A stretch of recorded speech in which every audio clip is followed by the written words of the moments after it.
بسم اللہ الرحمن الرحیم۔ ایک صدی کا ایک سوال ہے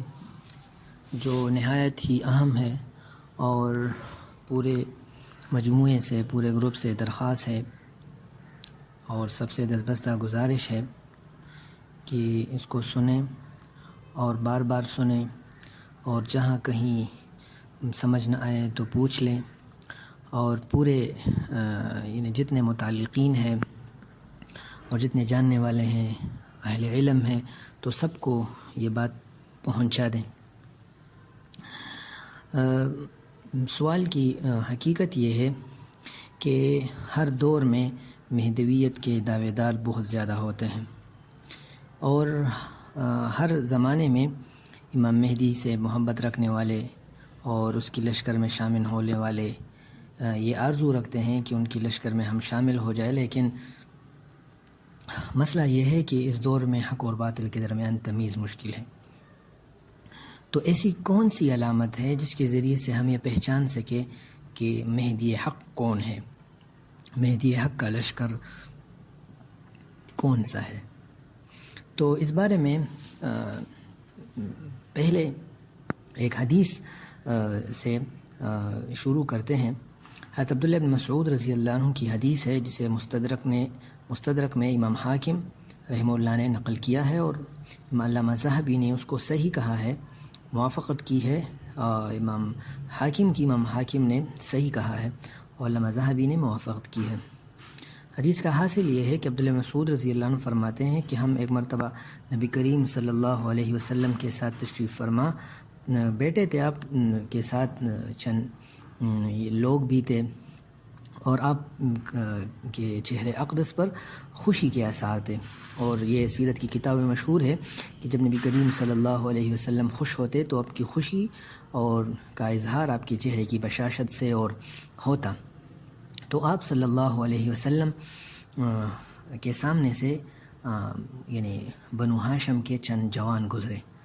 تو ان کو دیکھ کے آپ صلی اللہ علیہ وسلم بہت زیادہ پریشان ہوئے، اور آپ کے چہرے و اقدس کا رنگ فق زرد ہو گیا۔ تو ہم نے آپ کی پریشانی محسوس کی، اور ہم نے پوچھا کہ اے اللہ کے رسول، کیا وجہ تھی کہ ہم آپ کے چہرے پر ابھی ناگواری کے آثار دیکھ رہے ہیں، جبکہ پہلے سے آپ کا یعنی طبیعت و اقدس وہ خوش و خرم تھا؟ تو آپ صلی اللہ علیہ وسلم نے فرمایا کہ ہم اور ہمارے اہل بیت، ہمیں اللہ رب العالمین نے دنیا کے مقابلے میں آخرت کی نعمتوں سے نوازا ہے، اور آئندہ دور میں میرے اہل بیت کو دنیا بھر میں لوگ وہ قتل و غارت کا اور ذلت و رسوائی کا اور ایک جگہ سے دوسری جگہ بھگانے کا اور یعنی بے عزت ہونے کا صدمہ دیں گے۔ اِنَّا اہل بیت اختار اللہ لنا الآخرہ علی الدنیا وسیلقون بعدی اہل بیت تطریدا و تشریدا، اس طرح کے الفاظ ہیں حدیث میں۔ اور پھر آگے فرمایا کہ پھر آخر میں خراسان سے کچھ لوگ آئیں گے جو حق اور خیر یعنی خلافت کا، اللہ کی زمین پر اللہ کے نظام کے نفاذ کا مطالبہ کریں گے، اور اس کے حصول کے لیے باقاعدہ طور پر مسلح قتال کریں گے، لیکن ان کو یہ حق نہیں ملے گا۔ پھر وہ اٹھیں گے اور دوبارہ اس کے حصول کے لیے باقاعدہ طور پر قتال کریں گے۔ اس کے بعد ان کو یہ حق ملے گا، لیکن وہ اس کو میرے نواسے یعنی امام مہدی کے حوالے کریں گے، جو پوری دنیا پر عدل و انصاف کا نظام نافذ کرے گا اور دنیا سے ظلم و جبر اور ناانصافی کو ختم کرے گا۔ اس روایت کی روشنی میں اگر ہم یہ علامت دیکھ لیں کہ امام مہدی کی ایک علامت یہ ہے کہ امام مہدی سے پہلے خراسان میں قتال کے ذریعے اللہ کے زمین پر اللہ کا نظام نافذ کرنے کے لیے چند لوگ کھڑے ہوں گے جو خلافت کا اور اسلامی نظام کا آواز بلند کریں گے لیکن ان کو یہ حق نہیں دیا جائے گا، یعنی ان کو خلافت سے روکا جائے گا، اور پھر وہ اس کے حصول کے لیے باقاعدہ طور پر قتال کریں گے، اور جب ان کو یہ حق ملے گا تو وہ یہ حق امام مہدی کے حوالہ کریں گے۔ تو اس حدیث کے تناظر میں چند باتیں معلوم ہوئی۔ پہلی بات تو یہ ہے کہ امام مہدی اہل بیت میں سے ہوں گے، اور اہل بیت کو جس طرح پہلے زمانے میں ظلم و جبر کا نشانہ بنایا جاتا تھا، آئندہ دور میں بھی ظلم و جبر کا نشانہ بنایا جائے گا، اور اہل بیت میں سے امام مہدی کو بالخصوص ظلم و جبر کا نشانہ بنایا جائے گا۔ یہ اس حدیث سے معلوم ہوا۔ تو اس کی دلیل یہ ہے کہ امام مہدی کو بالخصوص اہل بیت میں سے امام مہدی کو بالخصوص ظلم و جبر کا نشان بنایا جائے گا۔ علی رضی اللہ عنہ کا ارشاد ہے، جس کو کتاب الفتن میں نعیم بن حماد نے نقل کیا ہے، وہ فرماتے ہیں کہ امام مہدی کے خلاف امام مہدی کے زمانے میں ان کے اہل بیت کے خلاف، آل محمد کے خلاف ہر طرف لوگوں کو بھیجا جائے گا، اور جہاں کہیں بھی بنو ہاشم لوگوں کو ملے، چاہے مرد ہو یا عورت، سب کو وہ پکڑیں گے۔ اس دوران جب امام مہدی کو یہ پتہ چلے گا کہ میرے پیچھے لوگ آ رہے ہیں، تو وہ اپنے ایک دوسرے ساتھی کو لے کر بھاگ جائے گا۔ تو اس سے یہ معلوم ہوا کہ امام مہدی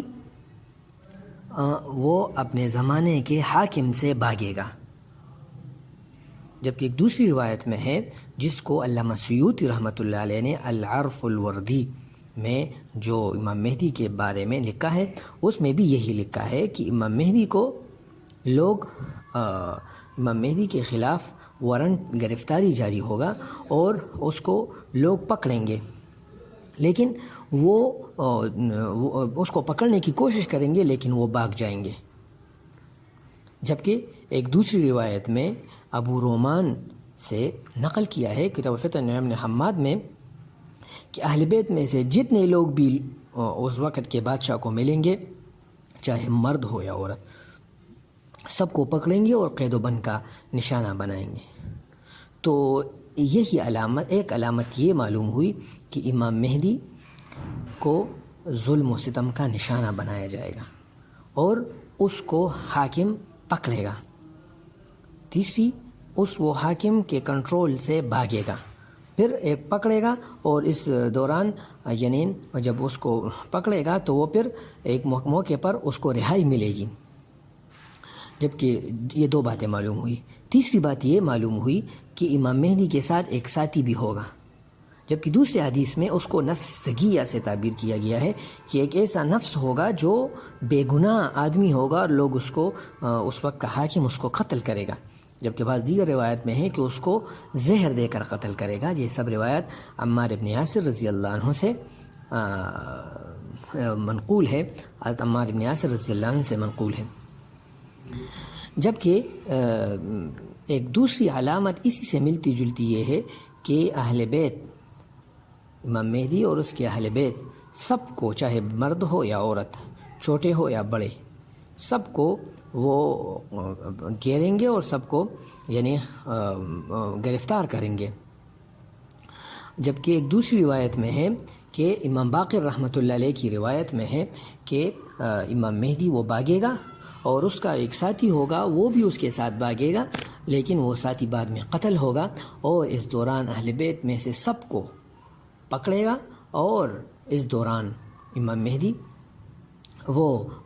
موقع پا کر ایک مرتبہ موقع پا کر جیل سے جائیں گے، ان کو یعنی رہائی ملے گی۔ اس طرح امام مہدی علیہ الرضوان یہ یعنی ظالم بادشاہ کے گرفت سے یعنی نکلیں گے۔ تو میرے خیال میں ایک علامت امام مہدی کی یہ ہے کہ ان پر ظلم ہوگا، ان پر جبر ہوگا، ان ظالم بادشاہ اس کو پکڑیں گے، ان کے اہل بیت کو پکڑیں گے، وہ جیل سے نجات پائیں گے، اور پھر ان کا تذکرہ پوری دنیا میں عام ہوگا، اور اس کے بعد امام مہدی علیہ الرضوان وہ پوری دنیا میں ان کا تذکرہ عام ہوگا، تو جبریل امین جیسے کہ حدیث میں ہے کہ جب اللہ کس سے محبت کرتا ہے جو جبریل سے کہتا ہے کہ میں اس سے محبت کرتا ہوں، آپ بھی اس سے محبت کریں. اس طرح یعنی پورے لوگ اس سے محبت کریں گے تو آسمانوں سے آواز آئے گی، لوگوں کے دلوں میں بھی اس سے محبت ہوگی. اور ایک علامت یہ ہے، یہ ایک ایسی علامت ہے کہ اس کا ملنا بہت مشکل ہے. یہ اس کو کوئی تصنع سے نہیں کر سکتا کہ کوئی کسی آدمی کے گھر کے 50 60 70 80 کے قریب افراد وہ جیل میں جائے اور پھر یعنی ان کو رہائی ملے اور پھر اس کے بعد اس کا شہرہ عام ہو جائے، اس کی شہرت عام ہو جائے. یہ علامت یہ مشکل سے ملتی ہے. تو ایک علامت یہ ہے. دوسری علامت جو احادیث میں مذکور ہے کہ امام مہدی وہ یمن کے ہوں گے،